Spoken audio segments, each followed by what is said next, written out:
maa ngi nuyu ñëpp ci seen tur ak seen sant di leen gërëm bu baax a baax ci participation bi di leen wax rek bés bi seen bés la pour ngeen ñëw xool lu ñuy liggéey ngeen ñëw ñam ci jus yi compote yi confiture yi ak poudre yi ici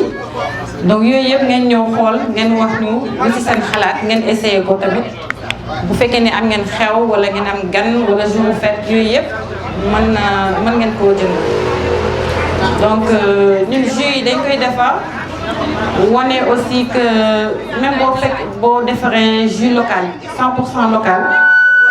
mën nga defar qualité parce que fii ñu bëri dañuy ragal di naan jus local ndax qualité bi ñun nag suñu équipe ay docteur la ay ingénieur ay techniciens yoo xam ne dañuy jàng ni ñuy defaree jus du comme ni ñuy defaree kër ga bokkul donc am na façon boo ko war a defar am na ay instruments yoo xam ne foofu nga koy mesurer yëpp la ñuy xool ci jus yëpp la ñuy vérifier balaa mu génn usine bi dañ koy vérifier ñun bu ñu vérifier ba pare dinañ ko yóbbu ci laboratoire yi yu mag yi ay Pasteur ay université ay ITA ñoom tamit ñu xoolaat jus bi ba xam qualité bi effectivement noonu la donc balaa ñu koy jox consommateur bi ñun noonu la ñuy doxalee donc c'est pour dire que jus bi am na qualité am na sécurité ku ko naan daal doo am problème boo amee gan aussi mën na ko naan sell na jus bi yóbbu nañ ko sax bitim réew donc def nañu ay foire muy Europe muy États-Unis muy feneen même ci biir Afrique sax ci Afrique de l'Ouest yeneen dëkk yi dem nañ fa tamit participer ay foire te ñoom ñëpp bëgg nañu produit donc vraiment ñu ngi leen di invité ngeen xam produit bi ngeen wane ko aussi ci seen dëkkandoo yi seen mbokk yi yëpp pour ñoom tamit ñu xam ko c'est 100% sénégalais te fruits yu am Sénégal rek la ñuy utiliser duñu importer benn fruit di ko defar yëpp fruits Sénégal la ñuy utiliser di employer ay jeunes di employer ay femmes des jeunes et tout donc ñoom ñëpp tamit ñu ngi ci am au moins seen travail. bon madame Ndiaye ci kàddu yi rafet yooyu mbooloo mi dégg nañ ko vraiment wax na li nga xamee ni wax dëgg yàlla bu ñu déggee kàddu yi mën nañu jàpp ne kii c'est une actrice de développement te Sénégal lii moo koy doxal ñaan gu metti gi dafa doy ku ne mën nañ la dimbali ba nga demal sa bopp pour mën a tekki ëllëg. kon nag madame Ndiaye ci yooyu fànn ba ñu jógee nag ci dëkk yooyu nga wax damay laajte rek ci sous-région bi ak Dakar est-ce que seen point de vente yi vraiment mi ngi dox comme il le faut par rapport ak vraiment Liberté 4. doxagul bu baax nag mais commencé na parce que nit ñi ñam nañ ko te ñi ko ñam ñëpp ñu ngi koy laajaat léegi ñun dañu am tuuti problème transport xam nga Sénégal ku fi jógee pour yóbbu sa bagage Mali wala Côte d'Ivoire loolu daal moo fi jafe li ñuy wax CEDEAO UEMOA ci terrain bi daal gisaguñu ko bu baax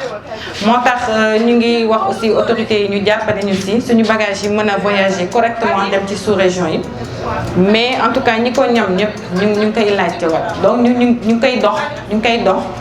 pour rek comme ni mu amee fii boutique Liberté 4 mu am yeneen boutique fépp si Afrique. madame Ndiaye beneen question bu mujj bi mooy maanaam est-ce que yow jàpp nga ni équipe bii la accompagner équipe la boo xamee ni vraiment ñi ngi tegu ci yoon ak yow parce que bare na ñoo xamante ne duñu jiital mbooloo mais mbooloo mi dafay doy waar ñenn ñi duñu liggéey pour rek avancement bi mais dañuy liggéey pour seen poche bopp uniquement du am respect du jaar ni mu war a tegoo information yi du jàll ku mel ne tey Thérèse mi nga teg ci boutique bi ñoo ko mën a témoigner mais yow mën a toog ko témoigner parce que man dama fi ñëw souvent di jaar ci boutique dégg naa yaram ak tegginam ak ngorom ni mu téye boutique bi donc li des mooy continuer communication bi beneen bi ci topp yow yàq sa diggante ak employé yi naka ngeen def ba mën daje ba mën a takk lu mel nii parce que dajale lu mel nii kaay ñu bayandoo jafe na trop léegi nit ñi daal doonaa rek la ñu xam kaay jël suukar kaay jël yàpp jeex na bu jeexee ñu wëriwaat ñaan loo xam ci loolu. man nag maa ngi remercier sama équipe yëpp parce que liggéey bi du man damay jiite rek joxe direction bi ñu war a dem mais ñoom ñoo koy liggéey ñoom ñooy bras yi ñoom ñooy def liggéey bi chaque jour liggéey bi nag neexul mën nga leen laaj liggéey bi dafa métti amul heure amul jour dinañ liggéey des fois ay week-end ay férié loolu yëpp pour rek boo amee commande nga mën a wane ne yow tu es capable donc am na ay sacrifices yoo xam ne équipe bi yëpp dañ koy def donc maa ngi leen di gërëm bu baax a baax dem nañu sax ba am Oscar national de la qualité président Macky Sall moo ñu ko joxoon en 2014 mais loolu liggéeyu équipe la du liggéeyu madame Ndiaye c'est le travail de toute l'équipe donc man awma seen fay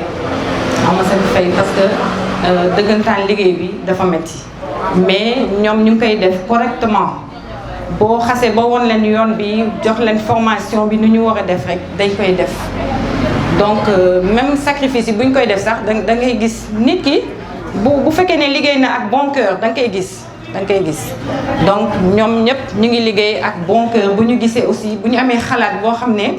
dinañ ko am dañ ko indi ne ma madame Ndiaye xëy na bu ñu defoon nii est-ce que duñu essayer def nii xëy na mooy gën donc ñoom ñëpp ñu ngi contribuer ci avancement liggéey bi donc maa ngi leen di ci gërëm di leen masaw bu baax ci coono bi c'est du travail c'est difficile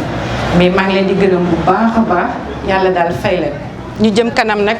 dama bëgg ñu jëm kanam ñun ñëpp en même temps ñu ànd jëm kanam ñun ñëpp xëccaale waa Liberté 4 yëpp nag.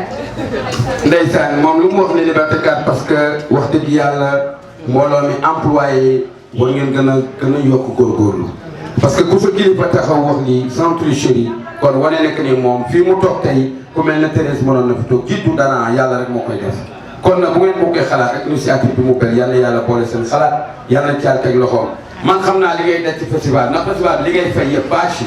animateur animation li jënd sax mënu koo fay kon kii ci asaka yéenéem lay demee kon nañu jàpp encore ni Liberté 4 lii suñu yëf la nañu ñëw gën a jàpp mbir mi dooleel ka fu waaye doon dem di jënd jus na nga xam ne à partir d'aujourd'hui na nga contacter Thérèse ñëw am na fi ay jus yoo xam mën na def réception mën na dem ci gént yi mën na dem bépp ñi nga xam tam dañu am jabet looy wax ak ñoom bari ñi jabet yi parce que bare nañu te dañu bëgg suukar trop dañuy kii rek di naan waa Sénégal nag loolu moo ñu xaw a yàqu tuuti dañu bëgg lu sax suukar trop suukar bi léegi dafa bëri loolu mooy indi feebar yi da ngay gis diabète gis ay cardiaque ay AVC loolu yëpp suukar bu bëri moo koy indi donc ñun suñu jus dañu yemale suukar bi mais même loolu sax dañu def jus boo xam ne amul benn suukar fruit bi rek lañu jël def ci ndox ñu liggéey ko conditionné ko def ci étiquette bu mu war a am donc loolu yëpp pour rek nit ñi am wér-gu-yaram mun a jëfandikoo suñu jus yi te mun a tamit topp seen régime mais maa ngi bëgg a gërëm aussi école de formation yi parce que ñun ñu ngi liggéey ak ay école mu mel ni école bi fi nekk tey c'est quelle école ISM ISE dañu am ay partenariat ak yenn école de formation ñuy former étudiants yoo xam ne par exemple ñoom ci affaire environnement la ñuy yëngatu par exemple ñu mel ni ñun dañuy jël buy bi di ko defar jël ditax bi mais war nañu xalaat pour ëllëg ressource bi bañ a manqué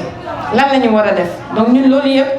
dañ ciy xalaat di ci liggéey dañuy ànd ak ay école yu mel ni ñoom am na yeneen école yoo xam ne aussi dañuy former ay étudiants agroalimentaires ay marketing communication ñoom ñëpp ñu ngi liggéey ak ñoom di jël seen stagiaire di liggéey pour former rek jeunes yi ñu am compétence yu baax donc loolu aussi maa ngi remercier bu baax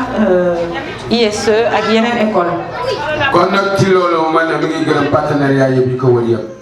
doolee jël ndox comme ni ko wolof waxee waaye madame Ndiaye say rak say dëkkaale borom jën itam nee na ñu ngi gërëm bu baax gis nañ sa taxawaay parce que tey mënu nga leen fekk ci bunt kër gi di leen xoolee di dem xefa di leen kenn xamul ñoom wax nañ ma ko depuis sànq bi may ñëw dama ko fàtte woon beneen bi ci topp mooy loolu yëpp nee naa doom lu mu nàmp gàll ko ci ndeyam la bu ñuy gërëm nañu gërëm madame Kenom bu baax yal na yàlla guddal ay fanam bàyyi ko sunu kanam kër gii ba kër Théo Seba ñun fi la daan fekkee cémbe ak ay zouk machine ak ñu kenn xamul yàgg na lool te jël ma suñuy wax nii ak naa la rama ma ñëw dinaa la jox salaamaaleykum mbooloo mi maa ngi nuyu ku nekk ci turam ak santam ñun nous sommes des étudiants de l'IST l'Institut des sciences de l'environnement de l'université Cheikh Anta Diop de Dakar. Nous sommes venus répondre à une invitation de Madame Ndiaye pour dégustation jus yi nga xamante ni c'est fait à base de bio lu ñuy wax naturel. Comme ñun dañuy jàng ci wàllum gestion des ressources naturelles et développement durable, je pense bien que ne suñu devoir la ñu ñëw participer ñëw xool liggéey madame Ndiaye ci yan base la basé wu, ci yan méthode lay liggéeyee, ak aussi produit yu ñuy jox ñun yan quantité da koy defee ak qualité bi surtout ndax yombul li nga xamante ni Sénégal ici ñiy liggéey wàllum qualité suñ koy wax loo xam ne produit bio la uniquement bio. Je pense que loolu lañ doon ñëw tey seetu bi et gis nañ ci daal lu kawe suñu njort des produits bio yoo xamante ni waxuma jus bi rek confiture yi lépp bio la et répondre na aussi suñuy attente vraiment loolu kontaan nañ si vraiment et c'est à encourager. ndeysaan Mame Diarra ci kàddu yi rafet yooyu dégg ngeen mu ni c'est à encourager mooy nañu gën a góorgóorlu kon ñu ngi jaajëf bu baax madame Ndiaye ak équipe boobu. waaye Mame Diarra benn question bi nga ñëwee si kàddu bi Barthékane nga gis dugub beeg génn bi gis nit ñi ni ñuy jëndee affaire yi est-ce que daal gis nga ci sa bopp ne nit ñi waroon nañu génn massivement wala manqué na wala matul daal. nit ñi waroon nañoo génn massivement mais ñu ngi fi tamit ndax ñii ñu ngi dégg ñii ñu ngi ñëw découverte bi am na parce que ku toog sa kër it yaa ngi dégg n'est-ce pas ñeneen ñi aussi dinañ dégg daal di déplacé wu ñëw xool ku ñëw goûter di nga xam ne lii qualité la di nga jënd d'ailleurs ñun ñii sax jënd nañ si comme ça veut dire que ne en masse daal mais aussi li ñu war a wax rek Sénégal dañ leen war a éveiller sur production naturelle yi ñu bàyyi production fait à base de chimie mooy boisson gazeuse yi ñu minimiser ko par rapport ak suñuy produits naturels yoo xam ne ce sont nos propres ressources. ndeysaan Mame Diarra da toj la fi gaañ yi xam nga ne nii moom laa sànq nit ñi di maree dañ déggul wax ci rek gis nga boo xoolee ceebu mbay mi boo ko lekkee da ngay naan potu ndox mu ni saay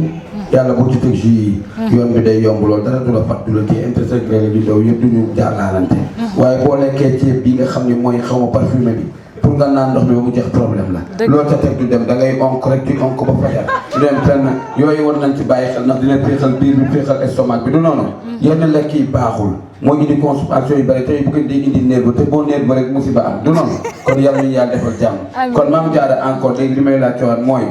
daal est-ce que gis nga ni mbir mi ci territoire national bi comme ñoom ni ñu ko waxee nee nañ ñoom fu nekk am nañ fa partenariat est-ce que xam nga ni lii ñu bay fii fan la jógee fii fan la passé woo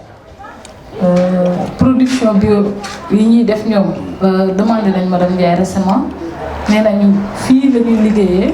mais ñu ngi Mbao la seen usine nekk seen produit yëpp aussi ñu ngi koy liggéeyee fii ci Sénégal ci ay ñoo xamante ne ay doomu sénégalais ñoom ñoo koy liggéey ñu dem foofu signé benn convention am ay produits yoo xamante ne ñoom ñoo koy seetu suivre ko ba nga xamante ne ay produits de qualité lañ leen jox ñoom ñu koy doog a transformer.